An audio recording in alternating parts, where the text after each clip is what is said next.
Hey, this is Terry Bean with Try Bean and Motor City Connect. If you really want to learn how to level up your life, you should be listening to the Time to Shine Today podcast with my friend, Scott Ferguson. Time to Shine Today, Varsity Squad. It is Scott Ferguson. We're episode 99, and I am beyond stoked to have my good friend Terry Bean from Try Bean coming on and dropping some serious knowledge nuggets on everybody out there.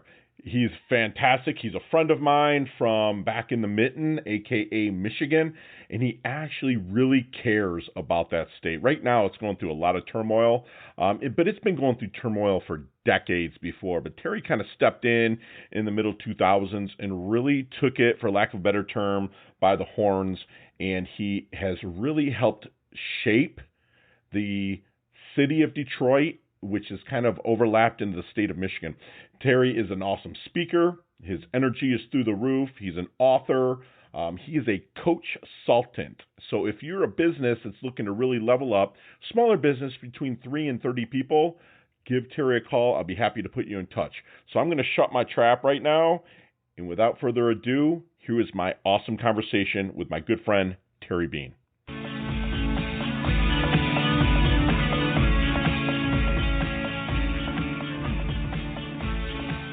Hey, time to shine today, Varsity Squad. It is Scott Ferguson, and I got a little slice of my homeboy here, Terry Bean. He is the Coach-Sulting. That's a combination of coach and consulting extraordinary. In Michigan, people would think that I was connected. People would come to say, Fergie, who can I talk to? And a lot of times when people came to me and asked me, who can I talk to meet someone for this? One of my first texts or calls was to Terry Bean. So I might take credit for putting people in touch, but Terry's the guy that actually put me in touch. I don't know anybody in the Mitten. That's affectionately the name for the state of Michigan because it's shaped like a mitten. I don't know anybody more connected in the Mitten than Terry Bean. And I'm not just saying that. I'm not just blowing smoke up your ass. It's the truth. Terry's been a catalyst for good things happening in and around the Detroit area for over a decade, probably way more than that, probably 20, 25 years, but he's being humble. He's a published author, sought-after speaker, intuitive business coach, and just a fun guy to be around, which I can attest to that for some happy hour nights and whatnots, but we won't get into that too much. Some of his credits include founding business networking group Motor City Connect, which I was a part of for probably a good 10 years, producing TEDx Detroit, which is a really big deal there in the Mitten, and winning an award from the President Obama for volunteer service. And again, I'm super stoked to have Terry on. It's a long time coming. He's a really good friend of mine from Michigan and somebody that I really looked up to in the Coach-Sulting side and just an ultimate connector. And Terry, if you could just come on, introduce yourself to the squad. But first, what is your favorite color and why? Wow, man, that's an interesting question. My favorite color is indigo blue. If you ever look at cars, there's a Dodge Challenger that's rolling around in this electric ass bright beautiful blue, right? And that is the exact shade when I say indigo blue that I'm thinking of. And I was seconds away from picking up that car at the end of fall, but ended up getting an Audi convertible. Nice. I'm not feeling bad for myself, man. No, you're not, and you shouldn't. Indigo blue, that's royalty too, man. That's like a real royal, regal feeling to it. It is. Hey, Terry, give us the origins, because I know you from networking and going to you and having usually really brief conversations because everyone wants a piece of you at every event and whatnot. But give us the origins from where you're from, how you got to where you're at. And I know you were a Hergel, an Eastern Michigan Hergel, right? And that what you always say. Well, it used to be the Hurons back in the day, but then they changed it to the Eagles just for political correctness and whatnot. But give us your origins, please. So I grew up between Michigan and Minnesota. My parents got divorced when I was a lad, like 4 or 5 years old. Mom got remarried, so she moved me from Detroit to Minnesota right before 6th grade. So I tell people I spent the formative years in the Twin Cities, but I came back every month. My dad still lived in the Detroit area, so I was flying back and forth every month. Moved down, I came back here. My dad in my junior year in college, slick dude this guy was, said, you go to college anywhere in the country and you pay for it. You go to school anywhere in the state of Michigan, I'll pick up the tab. Wow, nice. And I was Well, that just limited the choices pretty quick, man. And ended up at Eastern for a couple of reasons. One, state was way too big. I didn't think I'd ever make it to an 8 o'clock class. I didn't realize that I wasn't going to make it to any 8 o'clock class, regardless of how close it was. Right? Right. So in Eastern was close to U of M, and I was dating a girl that was a Wolverine at the time. So it was kind of convenient. Boo. Boo. That's right. I left. I actually met my first wife while at Eastern. Okay. And when right before we got married, she ended up getting transferred to Columbus, and I moved down to Columbus, Ohio for a handful of years. Okay. And that's actually, we were talking about our mutual friend, Bob Berg. I first met Bob when I was in a networking group in Columbus at 26, 27 years old. He came as the keynote presenter to the group one time. And so that's when I got into business networking. There was a group that was based on BNI. In fact, the lady that started it worked very closely with Ivan Meisner as a director for him for a few years before moving back east. And so we had this whole kind of networking set up, the weekly deal. I ended up being an area director for that group and managed 5 or 6 different chapters. I'm 27 years old, running around telling all the old heads what to do and how to network more effectively. And it worked out, man. And I really liked it. But when I moved back to Detroit in 2000, I couldn't find that same kind of group. You know, networking is in a group setting is about having the right people around you. So it's not the structure, it's the people, right? Sure. And so I messed around with a few different organizations here in town for a little while, but 2005, I really started missing it. And I've been connecting with people on LinkedIn all over the world, right? Learning about their culture, their places. And what happened was I realized that none of them gave a shit about Detroit. And at that time, 05, 06, we were on a downward spiral. So I took what I knew about real world networking and I took what I knew about online networking and merged the two. In Motor City Connect, 06 timeframe, became the very first, at least that I was aware of, hybrid online and real world networking group. Sure. And it just shot off, man. It took off like a rocket, and it was something that the area needed. And as a result, that launched TEDx Detroit, and somewhere in there, people started asking me to come talk on networking. I was like, sure. And I found out that I have a knack for flapping my gums. And people listen to you. Occasionally they do. Sometimes they actually even take the advice. It's amazing when that happens. So it's been a hell of a run, dude. It's been a hell of a run. Yeah, it's impressive too. So what do you think then, Terry, makes a good connector? Somebody that can go into a city that you're familiar with, but you're not, and kind of go in and grow the group from what it started as to what it's become. What do you think makes that? I think there's 3 things that really need to happen. One, you have to have a genuine concern for the success of other people, right? That's the starting point. You got to care about others, right? You don't have to like them, but you got to care. Number 2, you got to listen, man. You have to have exceptional listening skills. And number 3 is kind of a hybrid between, you got to have some memory system, whether it's inside your own head, right? And you got a good memory, or you've got a great CRM that allows you to manage those contacts. I don't care how you do it, but you need something there, because if you're not taking the time to introduce and connect the people, how could you be a good connector? Yeah, absolutely. So obviously I know you, and you have the service first. You do everything in the service of others. Where did that come from? Because it's not just, you're not born with that service gene, if you will, for lack of a better term. Where did that come from, Terry? You know, it's interesting. If you ask me, do you have a need to be liked? I would tell you no. I don't really care what other people think. So it must be that I have a really strong need to be liked, and the only way I can figure out how to do that is to be of service first. Like there's some psychological damage that happened at some point that I haven't worked through on the couch yet. And it must exemplify itself as, hey, need to help others. So we know you're a connector and stuff, but do you have like a company, Tri-Bean, or like what consists of that? Tri-Bean's a consulting, coaching, and speaking firm. Okay, tell us a little bit about it, Terry. So I look at my world, and I do I do business growth, right, for others. I deliver that through training. I deliver it through keynote speaking. I deliver it through coaching.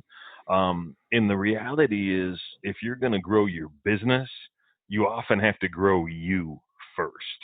So I look at the individual from a 360-degree portion. So I'll have coaching calls with clients, and we'll be talking about their sex life, and they'll be like, "How does this have anything to do with my business?" I'm like, "Man, if you ain't taking care of business at home, you ain't gonna have Right. to take care of business at work, man." Sure. So it's really, and people forget, right? We run around trying to compartmentalize way too much, and we don't really need to. What we need to do is show up as our authentic self, Sure. right? We need to double down on actually who we are, as opposed to wearing masks or hiding who we are. Sure.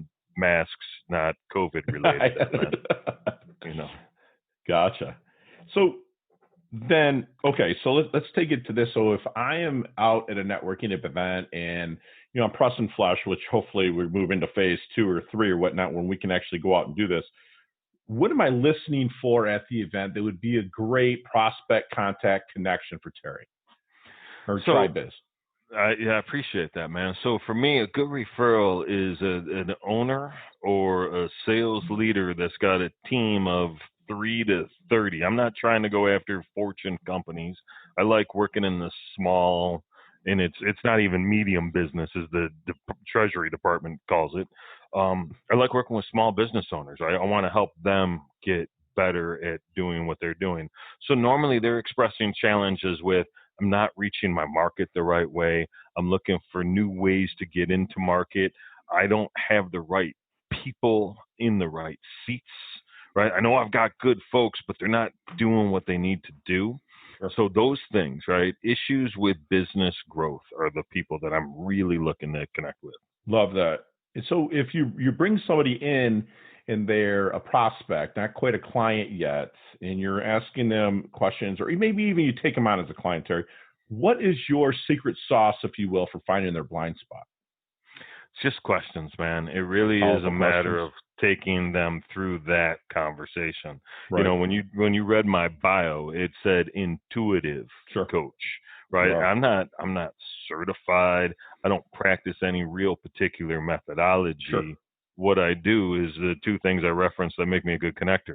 I listen really well, and I have such a vast amount of experience through thousands upon thousands of conversations over 25 plus years of doing this, that I've got this framework that I can, hey, this is this, and I connect dots really well.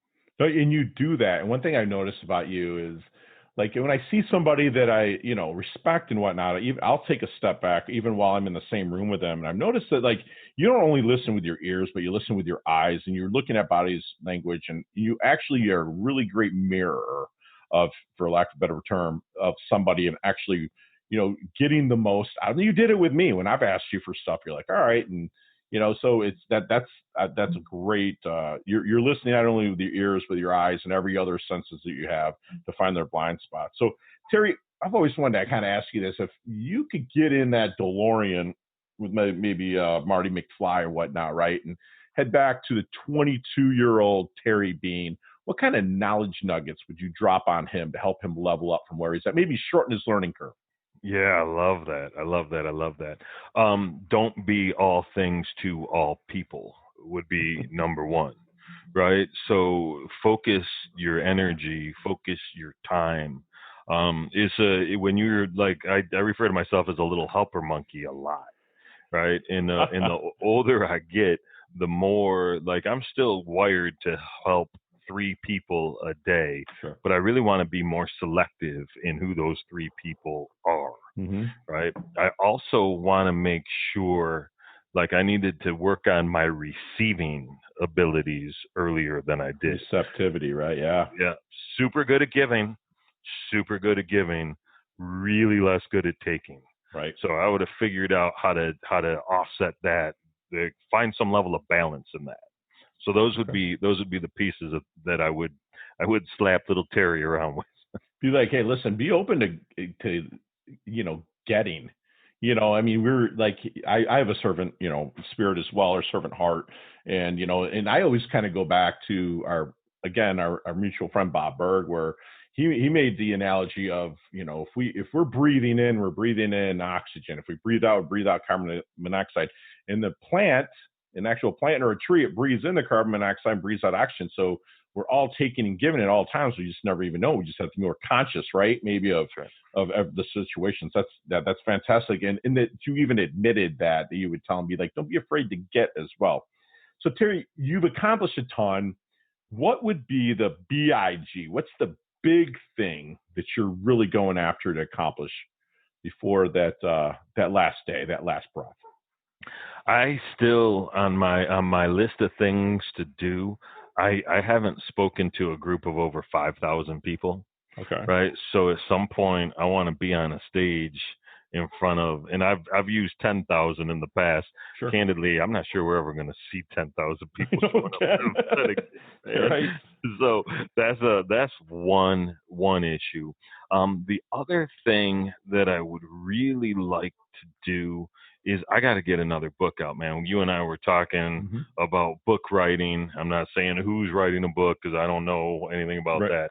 But on the off chance, I would like to finish one of the two other manuscripts that I have. So gotcha. I'm gonna have to do that. It's funny because I read Rich Dad Poor Dad while I was writing the second book, and the lady that he was talking to in this book said, I'm a great writer, but I'm afraid I can't sell, right? I don't want to sell. I don't want to sell. And he's like, it doesn't say number one book writer. It says number one book seller. Sure. And that gave me pause because you never, I don't know if you ever get to a point where you're like, hey, I've sold enough books. Yay. But I had that same issue because, 8 years ago when I was doing this, same issue with the receiving thing, right? Sure. It's hard to stand there and go, buy my book, book. And you kind of need to. Right. No, absolutely. Absolutely. You know what? Actually, Chris Widener and Berg actually gave me a piece of advice about that. To get you in front of the 5,000 people is to their budget for the actual material for a lot of speaking events is higher than to pay your speaking fee. It's time you speak for free, but buy books. And maybe they'll buy enough books to get you in front of all those people, and then you'll make a little bit of that money off the books and get you in front of more people. That's just something that was passed on to me. I thought that was genius. So you're not really demanding a speaking fee to get in front of a lot of people. But you're saying buy the books, which is going to get you promoted anyways. But that'd be great, right? I got a great deal with my publisher. That's fine with me. Yeah, absolutely. So Terry, we talk in Time to Shine today about the dash. I've blogged about it. I did a whole hour-long podcast about my dash. But how do you want your dash to be remembered? And that dash is your life date to death date, that dash in the middle. How do you want that to be remembered for you? I got one of those like LTU. Remember Lawrence Tech University, yes. Right? They've got Southfield. Yeah, right. They have a Leaders and Innovators Award series that they do every month or every year, and I've got a plaque from them for receiving that at one point. And mine they asked a very similar question, and it's how do you want to be remembered? And mine was I want to be the guy that changed the energy in Detroit. Absolutely. And in 2009. When I received that, 2010, whatever it was, Detroit was still, not what it is today.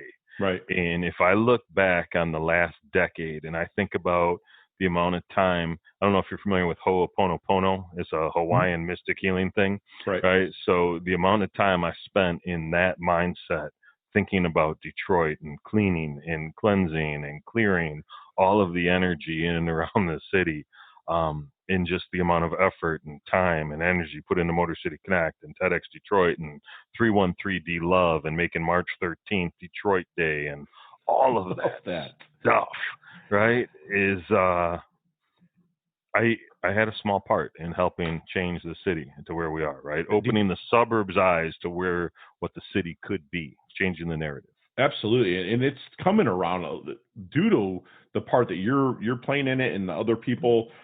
Detroit, I kind of look at like a little brother. Like, I can talk shit about it, but if anybody else does, game on. You know what I'm saying? So that's exactly it. It's kind of like that. So I got him. So Terry, what out of take your cell phone out of it, take your computer out of it. What are 3 things that nouns, people, places, or things that you can't live without? Paddleboard. Love it. Kid. Music. I love it. Pedalboard, kit, and music. And, like, I always say chicken wings is my third. If I get asked that, like Sparky's, I miss those Sparky chicken wings. They're in M59 in Duck Lake. You know what I'm saying? So people that are listening probably don't know what we're talking about, but it's like my favorite wings in the world. I'm a snob when it comes Wait to a second, man. So I know no one knows what we're talking about, but Detroit itself is 142 square miles, and right. Scott and I actually, of all the places, we both live or lived on the exact same lake, yeah. right? 40 miles outside. So that place that you just mentioned, I've never been to, and it's like 5 miles up the street. So literally 5 miles up the street. I'm gonna have to. Thank you for that, Terry. What? Yeah, we'll definitely meet for something. Also, what's your definition of a life well lived then? Being able to do what you want when you want without having to worry about, whether you can afford it or have time or what's going to happen if you're doing it, what's going to fall apart, right? So it's a freedom-esque kind of answer, sure. But it's just living out the highest self. Love that. I love it. And that's true. I mean, there's certain aspects that have to go into that, right? I mean, you have to have your health. You have to have money. No matter what anyone says, you have to have the monetary side. Because when you say what you want, when you want, without worries, monetary's got to be there. So that's 100%. Just different pillars of harmony that have got to be there. And if you know music, what we talk about, something I learned from James Arthur Ray, which was actually a highlight so far of my stuff. It wasn't a big event. It was only like 100 people, but it was still pretty cool. And I just remember he talks about harmony and not balance.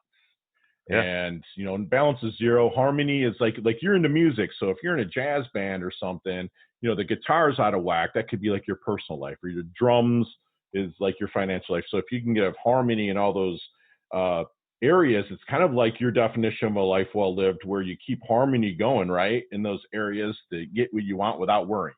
That's what I learned from you. So it's like the way you said it made me think back to that, which was pretty cool. So awesome. Fun fact, I opened for John Assaraf years back, right? Yeah, I remember I was there. It was at the Detroit Zoo. Yeah, exactly. Yeah, 100%. I was there. 100%. So that was really cool. And I have exactly one tattoo. It took me 8 years to figure out what I was going to have permanently imprinted on my body. And potentially, I'm not 100% sure, but the idea was to have the word harmony tattooed in Chinese characters on my arm. It might say silly white boy thinks this as harmony. I don't have any idea. You just put on whatever you want. Right. It was 98, so you couldn't just Google what does this actually say. I didn't have a phone, but it was one of those things, man. So I appreciated James Arthur Ray's lesson on that. Yeah. Fantastic. I have 5 pillars that I try and follow all the time. That book, Harmonic Wealth, is fantastic. I loved it. It was good. Him and Asraf were both on the movie The Secret, too, or the book The Secret. Fantastic. So we're going to move into, as we wind things down a little bit, Terry, we're going to move into what we call our leveling up lightning round.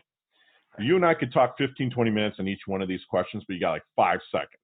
Okay. You got it. Top of the head. You ready? Yep. What's the best leveling up advice you've ever received? Just do it. Love it. Love it. Share one of your personal habits that contributes to your success. Making time for myself in the morning, right? Yes. I block out anything but what I want. Beautiful. So not the book you're reading now, not the flavor of the month, but what's that book? If I was in my doldrums, I come, Terry, man, we need to talk about something, and you'd be like, hey, make sure you read this. Like, what's your book? Way of the Peaceful Warrior by Dan Millman. Yes, Millman. Absolutely. What's your most commonly used emoji? I use the crazy tongue out, eyes goofy looking thing most frequently. Beautiful. If you could be one age for the rest of your life, what would it be? Probably 37 or 38. Beautiful. Right? Decade ago, but new enough, but not enough. Right. That's a fun time. Yeah. Favorite charity and or organization you like to give your time and or money to? It's got to be Motor City Blightbusters, man. Just Love it. based on what I've done. Yes. Right? Last question. What's the best decade of music? 60s, 70s, 80s, or 90s? Shit. I got to go 80s. If I look at the top 10 albums list, like 7 of them always are from all around the 80s. Yeah, I love it. You have like Big Hair, Don't Care, all the way down to The Cure, and I love it. That's good stuff. Good stuff. And Depeche Mode, U2, yes, all that stuff. Absolutely. How can we find you, Terry? Best place is trybean.com, TRYBEAN.com. So it was a clever name from my Hotmail days in 1996. Somebody already had Terry Bean, and they suggested a bunch of random numbers after it. I'm like, what if I drop the E and the R? And next thing you know, 30 years later, I have a business with that name. Love it. And then LinkedIn is where I like spending time. Gotcha. And I'm open to connect with people. I've got a page on Facebook. I've got an Instagram account. Right. I don't normally connect with people on Facebook that I don't know anymore. Right. Just because I don't. But sure. Everywhere else, I'm wide open. And all those people will be in the show notes. And Terry, I need you to do one more thing for me. Just leave us with one last knowledge nugget you want to drop on the Time to Shine Today Varsity Squad for them to take with them, internalize, and really work with. Yeah, so it's really important to invest some time into your network. Get to know these people. And right this second, it's awesome because you can hop on a Zoom call and spend 15 or 20 minutes and dial in and understand who they are and what they're about and what they care about and why their customers should care. And then when you do that and you talk to 30 or 40 people, then connect the dots between the ones that you talk to, because that's where the magic lives, is making those introductions. Have 2 people talk about you when you're nowhere around. That's amazing, right? And hopefully it's all good stuff. Right. Even if it's bad, Even if it's bad, you're still being talked about. And Squad, you've been dropped a huge masterclass here with my really good friend, Terry Bean. It's telling you to invest time in your network.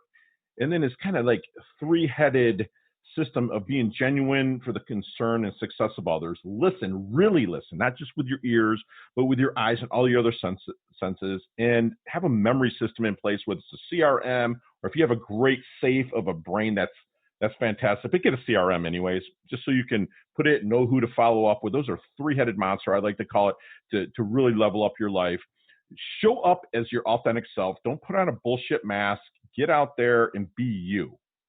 Okay, that's it. If anybody of my listeners are out there, which I know there are some that are struggling or they're looking to level up their business, that are businesses 3 to 30 people, give Terry a call. All his information is in my show notes, or just reach out to me. I'll make a personal introduction.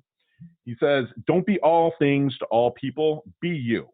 Be genuine. It goes back a couple of things I just said ago. He's the ultimate helper monkey and the Coach-Sultant. His 313 D-Love. I love his thought about Detroit with March 13th being Detroit Day. I didn't even think about that. That's brilliant. 313. That's fantastic. And the reason why I said 313 is that's the area code there in Detroit. He's there changing the energy.